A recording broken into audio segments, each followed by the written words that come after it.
Hello everybody, today we are going to be doing a quick thumbnail tutorial video, I guess, here. I was requested to do this by a friend from the IDV channel, so we're going to be taking a look at how to make some of the thumbnails that I do for IDV. They're very, very simple.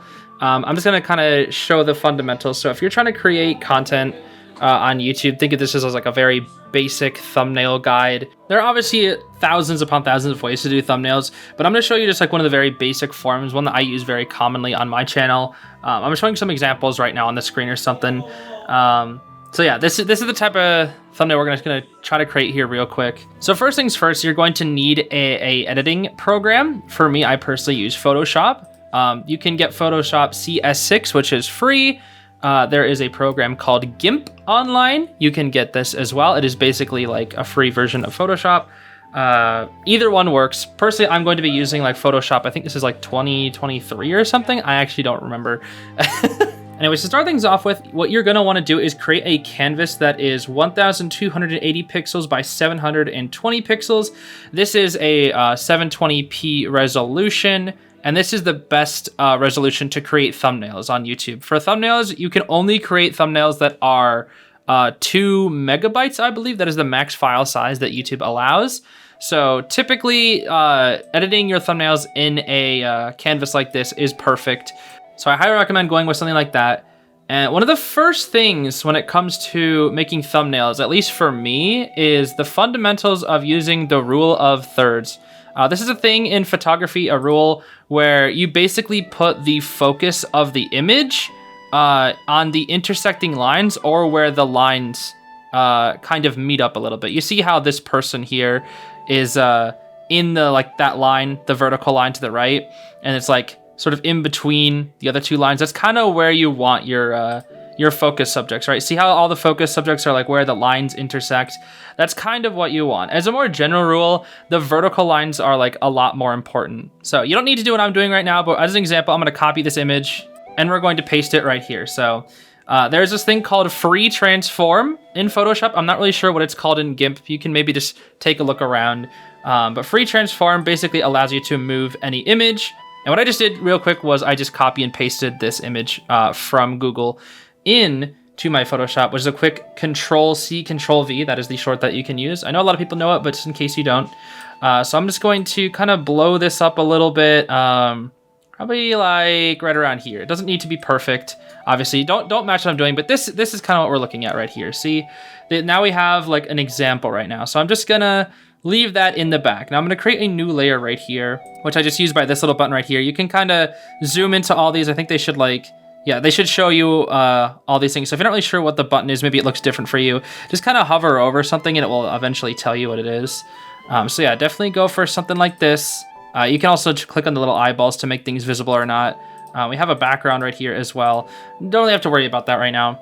But in the case of thumbnails, one of the most important things on YouTube is faces. Here's a few examples that I have from just the recommendations in my gaming videos. You can kind of just see how a lot of the thumbnails have very close-up faces. Not so much in all of the cases, but a lot of them have faces that are quite visible. And the more visible a face is, a closer a face is to the thumbnail, the better it is at catching somebody's eye, I feel like. So like, for example, right here, the zombie, like that's pretty close to the screen. An example of something that's like not as good of a thumbnail in like for just like the faces would probably be something like this right here. This is actually a good example. It's a little hard to see. It's in the middle. It stands out maybe a little bit, but like compared to like maybe say Mario's face right here or Wolf's face right here in this thumbnail, you're more likely to click on this thumbnail, especially since the has like the yellow background and whatnot. This doesn't stand out as much, right? You're basically looking for something that's going to stand out on YouTube. This is a good one, the Tekken 8 one. See how the face, this is actually like a really good example. See how this face kind of lines up with that vertical line that we were talking about earlier? Here's what we're gonna do. We're gonna copy this. We're going to put it here and we're going to download this or just kind of copy it here and boom, paste it. So let's see how closely this lines up to the rule of thirds. It's probably not going to be perfect, but it's somewhat there, right? You see how like the focal points, like the face is somewhat inside of this. That's what we're kind of looking for, right? And you see how like the face right here kind of matches right on that intersecting line in the top right. That's what we're looking for here. I guess I should say like something like right here. See how the face is in this? That's what we're looking for. And then the face here is just kind of with sort of within these lines, not perfect, right? Nothing has to be perfect, but it kind of has that, it sort of like has that rule of thirds sort of thing. Again, this isn't, don't take this as like gospel. This is just something that I personally do a lot. But this is like a good example of just like the face is like the initial thing that we can see right here. This is like the main subject. And then there's usually like another subject toward the right that's usually a little bit smaller. And then you kind of fill in things with your background. I think a lot of people refer to this as the 60-30-10 rule, where 60% of the screen can be taken up by the main focus, that of course being this lady from Tekken 8 here. Let me use it right. This lady from like Tekken 8 here. Let's say this is like around 60. This isn't, it obviously doesn't have to be 100% accurate, but it's like a color theory, I believe. This will take up like maybe 30% of the screen. And then the background, let's just say, fills up the rest of the 10%, right? At that point, you have something that stands out with colors, I guess you could say. Not super important. This is just more talking about the theory. You can probably just skip past this. I'll probably like just put like a notification of just skipping past like the theory behind it. But now we're gonna do what I do for my IDV thumbnails specifically. So I keep all my thumbnails in just a little small thing right here. So let's see, this is a really good example right here of what I'm talking about, right? How this sort of met the rule of thirds that we were talking about earlier, where you see how the priestess sort of meets this like vertical lines right here, and then the text not perfect. It sort of is in these lines, right, just a little bit, and then the background is just kind of not what you care about. So the best thing, if you ask me, to keep things very, very simple is when you're creating a thumbnail, you want either, it can be on the right side or the left side, but you want something like this for like the IDV video thumbnails. You want a face that looks like this, right? That takes up most of the thing. And then you want words. Your words can go right here. And it's literally that simple. It is literally as simple as that. You want something like this. You don't want, like, let's say for example, here's like something that would be bad, right? You don't want something like this. Or like words. This is not like as good. Now this can work. There are like also just anti-thumbnail techniques, but you are not going to get as many views if your character is smaller and not as close to the screen. People like clicking on faces. They don't like clicking on like full body characters, right? Let's use the doctor from Identity 5 as an example. So I just kind of took this PNG off the internet. You can literally just find it on the Identity 5 wiki. So here we have the doctor, right? She's looking kind of fine. What would be a terrible example would be something like this. Let's create some text here. Let's say I wanted to do something like this. Let's just say I hate doctor, because I think doctor is really annoying, even though she's like a bad character. Boom. So like this is not good, right? This is just like the first step. It's not really that good. So the first thing is doctor right here. It's not really good. We don't want to click on like this. This is really, really bad because we don't really get to see a close-up of her face. And you got to keep in mind, you can zoom in to your thumbnails. You got to keep in mind, one thing I always recommend when doing thumbnails, zoom out to like this point. Because this is what it's going to look like for people on YouTube. They're going to see something that's this size, whether it's on their phone or their computers, they're going to see this size. So every time you're making a thumbnail, check from this perspective. Do not look at it close up. Look at it from this perspective and say, is this clickable? So we're going to take Doc and we're going to make it so that she's very, very close to me. Just like expand the image of the Doc, and we'll do something like this, right? It doesn't have to be perfect again, but you know, somewhere like right here, just kind of like in the left middle. I guess I would say left middle and then right middle. Next up, we can have the text go over here a little bit. So far, now we kind of have ourselves a bit of a thumbnail. What I like doing next is creating something that is visually appealing, right? So I'm gonna go here into adjustments, and I'm gonna click on this thing that is called hue and saturation. So what I like doing, this is like what almost every YouTuber on this platform does, is they increase the saturation of their thumbnail. So that's what we're gonna do right here. We're gonna increase it. And as you can see, there's like the dock looks more colored, right? That feels like the colors are more full. When you desaturate something, it looks gray. The more colors you put, you know, it can get pretty crazy, but typically you wanna just find like a nice balance. And I also like combining this with increasing the brightness as well. So we're gonna create another new layer. And then I'm gonna click on brightness and contrast here. Actually, you don't really need to create a new layer. I kind of forgot about that. And then you can adjust the brightness of the doctor here. So typically I like finding a balance that's somewhere where it's like really, really bright and really easy to see. So at the moment, things are looking pretty good right now, right? Now that the doctor just seems very like clickable because you can see her face and it's very bright and easy to see. But it still doesn't stand out as much. The text could be better a lot too. This would be like one of the simplest forms of thumbnails, right? But we can make it better. So the second thing that I like doing is I like creating a outline for the characters. So what you're gonna wanna do, you're gonna wanna hit Control and then click on the little image down here. See the doctor image? You're gonna wanna click on top of the layer. Probably should have my mouse visible for this. Okay, my mouse is visible now. You should be able to see it. So we're gonna go Control, click, and then now you see we have captured the outline of the doctor.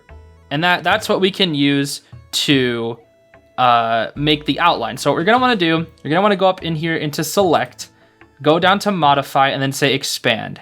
I don't know what it's gonna look like on all versions, but you're basically what you're looking for is something like this. Let's say like 5 pixels. I usually go about 5 pixels for an outline. You can really just eyeball it. But let's just say like 5 pixels from the start. And then we can use the paint bucket tool that most people know how to use. Click on a layer underneath the main subject, and then you just, boom, fill it in. And then for me, at least, I just do this to deselect because I don't know actually how to make videos. So I just use the polygon lasso tool or whatever little lasso tool I have. I just make 2 lines, and then I just am able to deselect. So yeah, this one we have the outline. It's not perfect, of course, because IDV's their PNGs are not perfect, so it's a little blurry, right?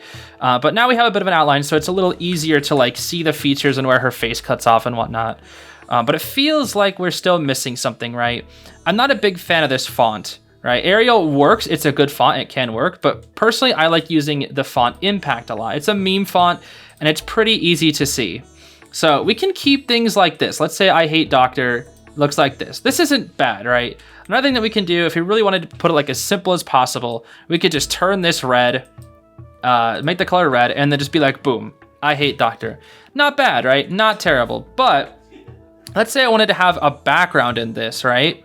Let's just put like a random PNG of fire in here, right? Let's just say I want like just fire to make it like just really, really extra. We'll make the background black. But now it's like, oh, we can't even see the text. So you might say, oh, let's just make this white. But now it still looks ugly, right? Because you can't see the text, and that's what's rough. So what we can do is the exact same strategy. We click Control, then click on the T specifically. Go to that Select, go to Modify, Expand. Let's say go 5 pixels. Select black in our color picker. Click on the Paint Bucket tool. We have a layer underneath here, and then we just, boom, click that. And now we have a bit of an outline. So now it's a bit easier to see. Personally, what I like doing is I like making it a little more visible, right? So what I do is I'll take this layer, which is the layer that I have the outline on. So I'm gonna copy and paste that.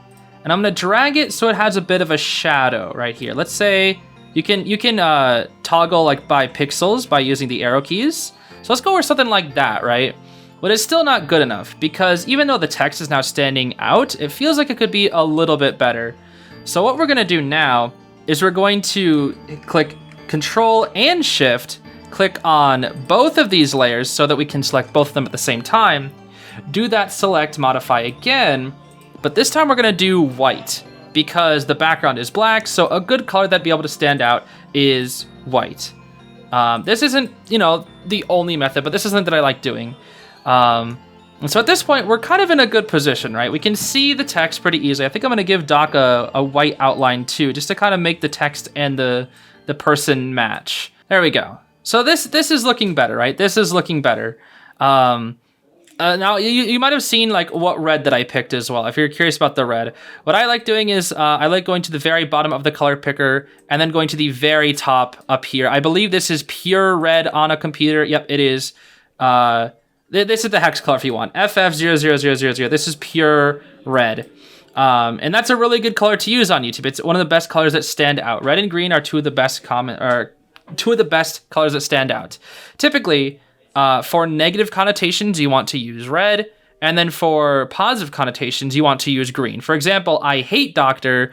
since I'm hating something, make it red. But if I love Doctor, I'd put it green. Obviously, that is a general rule. It's not something you have to do. I always kind of cheat, and I like using my neon green. So for my color picker, for my green, I kind of just go with something. I always just eyeball it every time. Because like this is yellow, this is kind of green, and we always choose something really bright. And then boom, that looks good. So now it's looking more like a thumbnail. What I also recommend doing is since the border of the white looks a little much, I recommend blurring it a little bit. So you can go into filter, blur, and I personally like using the Gaussian blur. So I click on this and I say like 5 pixels, and now see it looks a little better now. So we do something like that. And just to add a little more spice to it, I also like curving my text, or like rotating it, I guess I should say, just a little bit. So what we can do is we can click up here, hold shift, and then move our mouse down to here so we can click this entire set. We're gonna go back into that free transform from the start of the video. And then now we can move around the entire text. And up here, we can now rotate it as well. So I typically like rotating it like 10 to 15 degrees, probably somewhere like right around here. And so now it kind of has that little, that tilt to it that makes it like a little more interesting. So when we zoom out, we kind of have our thumbnail just a little bit. Obviously, it's not perfect. I would probably want to make the flames a little darker. Yeah, something like this. Probably actually more something like this. That's not bad, right? That's a start. And let's take a look without the brightness and the hue. Look at how bad that is. See how like unclickable this is? In my opinion, like besides just like the text and whatnot, the most important thing is brightness and saturation. See how much better that looks? This is how the original image looked.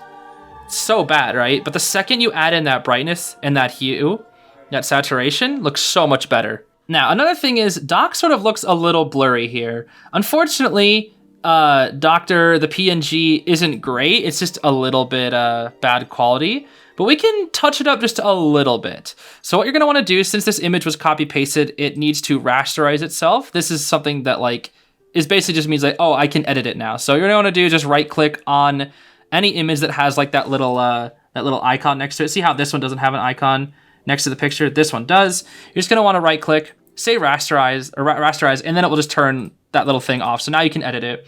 So what I like doing for this specifically is I like going here, right underneath the fill bucket, there is a sharpen tool. It could also say blur or smudge. You right click on it and you can switch it to the sharpen. And for me at least, what I like doing is making the eyes a little sharper. See that? See how that looks nice? I make the mouth a little bit sharper as well, maybe just the nose. And then maybe just a couple clicks on the hair. And like maybe also on the body, depending on how it looks. Maybe like a little bit of the eyebrows too. But now it's like a little sharper. So when you zoom out, it looks clearer, right? It looks sharper. The entire image looks like it's higher quality despite it not actually being. When you zoom in, it actually looks pretty crusty. You don't want to go too hard. This is what happens when you go too hard. It's gonna look nasty, right? Look at that. And it's noticeable when you're far away. It's not great. It can work sometimes, but typically you don't want to go that hard because you're gonna leave like burn marks, especially like on the skin. Look at how bad that looks when you go too far. You just want a little bit, right? You just want a little bit. So maybe just like a tad more there. There we go. And we zoom out. Looks nice, right? Looks pretty good. All right, so here we are on the IDV wiki. Let's say I wanted to, let's go to the gallery here. This is how I get a lot of the thumbnail art for my videos since I only use the official art. So we go on to the wiki. You can literally just type in IDV any character and it will probably be the first result onto Google. And you can just scroll down and take a look through the gallery of the character. Once you scroll down to a point, you're gonna start seeing the official art for the character. Melly might not be the greatest example because she doesn't really show her face, so it's a little bit harder to do these. Let's pick a different character for this. Let's go for Prospector. Yeah, we're gonna pick Prospector instead, since he's a bit of a meme guy. So we're gonna go to the gallery, and we're gonna scroll down, and we're gonna look at Prospector's official art here. So let's see. This one seems pretty good, but I feel like it depends on the video that you're looking for. Let's say you want like a serious type video, you're gonna want more of a serious face. And then, you know, vice versa. If you want like a silly video, this is gonna be good for a silly video. Let's see here. This is not the greatest example. While this artwork is pretty, it's not really thumbnail material. Thumbnail material is more, it's something that kind of just comes with time. This this can work. Not the best thumbnail material of all time, but like the face is kind of boring, right? So I don't really want that, especially since like some images are also a little blurry. This is not great either because it only really shows half the face. Not the greatest for the thumbnail that we're looking for. This isn't really that good either because the colors are just, they're not really what we're looking for. Now this is pretty good, but also the face looks a little bit bad. The Fool's Gold, it would be better for the Fool's Gold. As we keep scrolling down, we eventually are going to find something that we're going to want to use for Prospector. Surely, let's see here. Actually, I think I found a different one. We found a lucky guy right here. This is going to be good. So what I like doing at least is I like going to see full size image here. And this gives us the dimensions on the, up here it says 2560 by 1440. This is a 1440p dimensions, so this is going to be a pretty high quality image. So when we zoom into the lucky guy, you're not going to see a lot of blur, right? It's pretty good, honestly. A lot of images on the IDV wiki are not this clear, but this is a great example. So what we're going to want to do is we're going to copy this and then paste it in here using that Control-C and Control-V. So we're going to want to find the lucky guy's face right here. This is good. He's not as close as we want him to be. So let's go into that free transform and then zoom out a little bit, increase the size, and kind of get him to where we want him. This will be good right here. Maybe a little bit more to the right, and this would be good. Now, you can also flip horizontal. If you right-click on the free transform, you can flip horizontal. So now we can make him be on this side. It doesn't really matter which side you have the face and which side you have the text. The only thing that you have to keep in mind is that this area right here is where the timestamp is going to be. So any text that fills this area, especially if it's small, is not going to be seen. So always remember, basically the entirety of the bottom right corner of your thumbnail is not going to be seen because of the timestamps. See what I mean? If you take a look at all the timestamps, they're all in the bottom right. See how this video says here 1,200 or 1,262 minigames, but you can't really see the full thing. Obviously, you see most of the word, which is fine, but it's not ideal, right? It's not ideal. Something that's better here is we played every minigame in Mario Party 8 because you can see all 81 and only part of the one is covered up. And that's much better in a case as opposed to this where the ES is kind of covered up. It's not going to be as interesting to click on if you ask me. Anyways, so you're probably wondering, how do we get Lucky Guy on his own? Because we're going to want to make an outline of him, but he's not a PNG, he's a JPEG. So if we try to like do that strategy from earlier, looks like we're just getting the entire image. So here's where the painstaking part comes in. If you really want to get this specific Lucky Guy, and in the case of any other artworks, if you really want to get this, you're gonna have to work for it, right? So what I like doing is I like using the polygon lasso tool. You can go for the magnetic lasso tool, which kind of does it automatically. But for this specific example, we're going to be using the polygonal lasso tool. You can experiment with the magnetic one if you want. Some people have better luck with it. I personally hate it. But in this basically allows us to click and select an area and create a polygon that we can select. So basically, let's just say we click a bunch of points and then you double click to go back to the beginning, right? So there we go. We double click and it just makes the final line go back to the beginning. So that's our selection. And what I like doing is creating a layer via copy.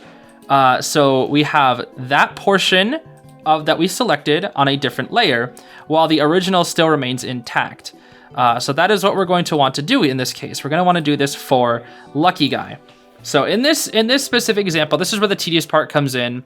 I zoom in pretty close and I just make a bunch of lines going across the image and then just cropping it out while just like very, very close to his face, right? This is how we can create our own just Lucky Guy thing that we can create an outline for, right? Because you really want to add those outlines to your characters to help them pop out a little bit more, especially if you're using an artwork or if you're taking like a gameplay screenshot. It's really helpful for the character to have an outline. That way they're more visible in the thumbnail. So yeah, this is where it just gets really annoying and tedious because it just takes a while, right? Because you have to go all the way along it. And I've done this thousands upon thousands of times in my YouTube career. But it's just something you do. Sometimes you can kind of cheat a little bit, but you want to be like as accurate as you can, especially if you're first starting off. But we'll do something like this. So What I'm going to do in this example, this is just something that you don't really have to follow. What you usually want to do is you can just crop out the entire thing. But in this case, we're just going to crop out most of it. Then you want to say layer via copy. There are multiple methods to doing this. Another method that I recommend doing, which is the easiest method, because if you accidentally double click, here's an example. Let's say you accidentally double click with this lasso tool, right? You're going along and you're cropping out the lucky guy pretty well. And then, let's say you're like right here, or like you're maybe like right here, and then you double click, that selection is going to accidentally pass through his face. So when you, let's say it was like more like this, like while I was up here, let's say I accidentally double clicked, boom. That is not the selection we want. So what you can do instead, this is a much easier version if you ask me than what I like to do, but you can, pretty much duplicate this layer. So this is our initial layer. We're going to create an entire box around just this image, right? And then we go layer via copy. So now we basically have 2 layers of the same lucky guy. So what we can do is instead of cropping out this specific lucky guy, we can take this one and do the exact same crop. Let's just like do it fast this time. Let's just say I did that exact same crop, but instead of having to do that layer via cut strategy, you can do this and then create the select outside of it and then hit the delete key on your keyboard and boom, it will get rid of it all the same. That way is much easier because you can take things step by step. You don't have to do it one at a time, right? For example, let's say like I wanted to do about this much, but I was worried I would accidentally double click here and mess it up, right? Because this, if I deleted this, that's what I would get. But what I could do instead is if I'm nervous, I'm gonna double click. Let's just say I made it up to here. I'll just be like, okay, let's just crop out this point, take it one at a time. So in case that's like a we don't mess up kind of thing. And then you can just keep doing it over and over and then just do it like one at a time, right? There's multiple methods to this, and both of them work. I tend to use this method more often, but it really just depends on how I'm feeling. But yeah, you can also press Control-Z if you do have like the initial thing. Control-Z is like just basically go back. It's like an undo button. So you can undo, grab that selection if you miss it by accident, delete, and then get rid of it. So we're gonna stick with this one though, because this one just looks a little bit prettier. I'm gonna finish this one up real quick. Okay. At this point, we have cropped out the entirety of the lucky guy. So if we do this, we can kind of just see the difference. Let's put these 2 layers close together. So this was the initial layer, and then now this is our new image. So this is like that transparent thing that we want. So we're gonna try and create a couple layers here. And let's have the background. So we're gonna do that Control click. We're gonna go up here into select modify, go to that expand thing again, click OK. We're gonna want black as our outline, go to that fill bucket on the layer below, click it, and then boom, we have that outline that we did not have initially because we cropped it out. And that is what you're gonna wanna do. So that is how you deal with like full images. And here's another thing to keep in mind. So let's say I wanted to download this doctor image, right? When you're downloading images off the internet, if they have like a checkered background, that typically means that they are going to be a PNG file, or at least they're going to have a transparent background. Not always the case. Some things, like if you scroll, like if you see like a preview with a checkered background, it's a fake checkered background. But if I click on this, see there's no checkered background. So this is going, if I download this, it's going to be white. You're gonna be wanting something that's like white here, but then when you click on it, it becomes a checkered background. That is how you identify what a transparent background is. But when you try to right click and save this image, it's going to show up as a WebP. WebPs are terrible. We hate WebPs out here. This is a new type of web file that's not really helpful for content creators. Almost every content creator hates WebPs, right? So how do we get around this? How do we get the PNG from this image, but not the WebP? Well, if you notice one of my bookmarks right here, WebP to PNG, you literally just look up either cloudconvert.com or just go to WebP to PNG. And what you basically do is you just click this image, drag it in, and then boom. You just say convert to PNG, and then boom, there you go. You select download, and then underneath your files, you can literally just drag and drop, and then boom, there's the doctor that we were oh so wanting. Because here's the thing, if we were gonna copy paste this doctor, you might say, oh, let's copy paste her. Nope. Not gonna work, because then you're gonna get something that looks like this, and you're not going to have your transparent background. You would rather have the transparent background, not like a full black background, or a full black background, not a full white background. You want that transparent background so that you can create those outlines if you are indeed looking for them. So you might be thinking, oh, this image is a little ugly. It doesn't really look pretty. It doesn't really look thumbnailable, right? Because we have our outlines, but something's missing, right? Well, what's missing is that hue and brightness formula. So let's go into the adjustments, get the hue, turn it up a little bit. It looks a little burnt, right? But that's why we start adding in the brightness. And that's looking pretty good right now. That's still not perfect, but it's the lighting of the image also makes it a little trickier. But this isn't bad, right? This is looking a lot better. So now what we want to do is the background is maybe standing out a little bit too much. Let's say we had our text. Let's say this is going to be our text. I just said Lucky Guy OP. Let's rotate a little bit from the start, and then we kind of put it just like right there. It's sort of in the center. And even though we add in the outlines, it's still not perfect, right? Something is still missing here. You might think this is fine, right? But something is still a little bit missing. You know, you could say, oh, we can blur out this, maybe make it look a little bit better. But if you ask me, the background is too sharp. It's taking up too much information, right? You really want the focal point to be on Lucky Guy and the text, right? The background, you can like see the clown image, the ball. You don't really want this, right? So what we're gonna do is similarly to what we were doing earlier, and that is we're just gonna blur the background a little bit. Go a Gaussian blur, and then boom, look at that. Now, instantly, the focal point is on the Lucky Guy and the text, because you can't really make out what's in the background anymore. It's like you see like the colors, but you don't really see it as much. You can blur it as much as you want, really. This is maybe a bit too much, and this is too little. Just find like a nice common ground. Maybe something like that, right? Because now we can't really identify anything in the background except for the colors. So now things are looking a little bit better. I do still think Lucky Guy could do a lot more sharpness. So there's another way to increase sharpness of the entire image as well. You can go into filter, and instead of saying blur, you can go to sharpen. This will sharpen the entire thing. I usually just like saying sharpen more. Seeing how it looks, that looks pretty good, right? It looks like it increased the quality a bit. But I still want to go like a little bit more on the eyes.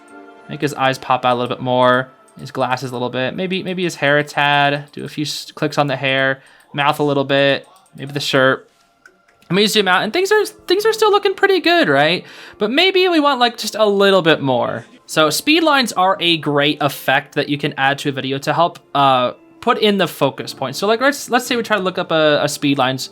We're trying to find something that is like transparent. You always want to type in PNG or something. As you can see, there's like already a PNG filling in right here. So that's not good. We'd rather have something that's like light. We can go to tools if we really want to like find a guaranteed PNG. We can go to transparent.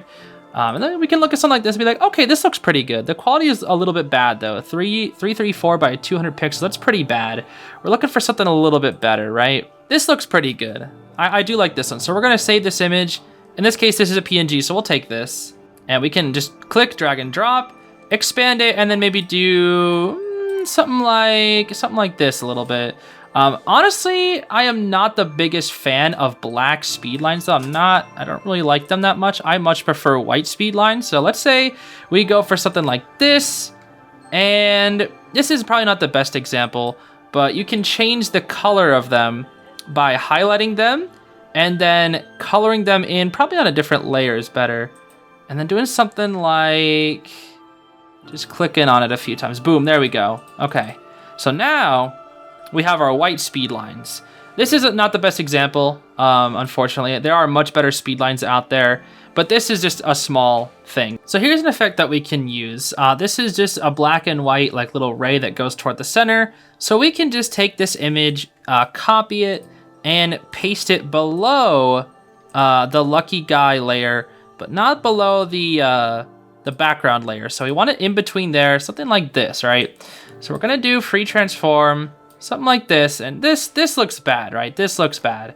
This is where our friend opacity comes in, because we have like the speed lines that kind of go toward Lucky with this ray here, but we want to lower the opacity of this a lot, right? A lot. Something like, maybe something like that. See how it kind of just centers the focus in toward Lucky Guy's face a little bit more? I've been really liking using these recently. You can see it in an example like this video, where you see how when I do the skins, I show like this little thingy right here. This in case I made it really dark, but you could do brighter than that. And it just shows the attention toward that thing, right? You can do this not like, you don't have to have text with the thing as well, by the way. You can have like that 60, 30, and then 10 rule for like the background. Obviously not exactly perfect, but it's something like that where you have like focal point number 1, that's like the main focus, secondary focus, and then the background, of course. That's like the typical style of my my thumbnails right here. And you can really just put like this wherever you want, whatever you want, like the focus. Maybe you want the focus to be on the text, you could do that. Or you want the focus on the lucky guy, you can move it over here. And that's what I really like about the effects. Like it's all these little techniques stacked upon each other. You can kind of just experiment with whatever one you want. And that's pretty much it. Obviously, there are a lot more different thumbnail styles, but that is basically like the basics of like my thumbnails. Whenever I don't really know what thumbnail to go for, if I don't have any like creative idea or anything, I just go with something simple like this. So this is a thumbnail I made most recently, which has all these formulas in it, right? Let's ignore the thing in the bottom left. That's just like, that doesn't matter. That is just there for labeling purposes. But let's say we have like, we have the text here. We have those 2 layers of the outline. And then we have that like white outline to help it stand out a little bit more. So that is there. And then we have the cheerleader here. So what I did was, this was the original image, right? And I had to cut out the cheerleader from it, as you can see here. Had to just trace and cut out all these little things using that polygon lasso tool. And then I created an outline for it, a secondary outline that is white. And then I went a little bit further and beyond and did like a glowy effect. I'm not really gonna go into like the glowy effect. It's basically just creating another outline and then blurring it and just making it like even bigger. Like instead of like a 5 pixel outline, you could say like 20 pixels and then you blur it a lot. So it has that bit of a glowy effect, right? We apply the hue and brightness. As you can see, this looks trash without it. So you apply that, it looks so much better. And it pretty much all wraps up to being like the standard thumbnail. So that is basically what I do. I hope this has helped. Sorry that it's not the best explanation. I'm not the best teacher or anything, but this is kind of what I do for the thumbnails. And if there's any questions, just leave them in the comments or something. And I'll get back to you probably. I don't know. But yeah, that's going to be it. Hope this helps.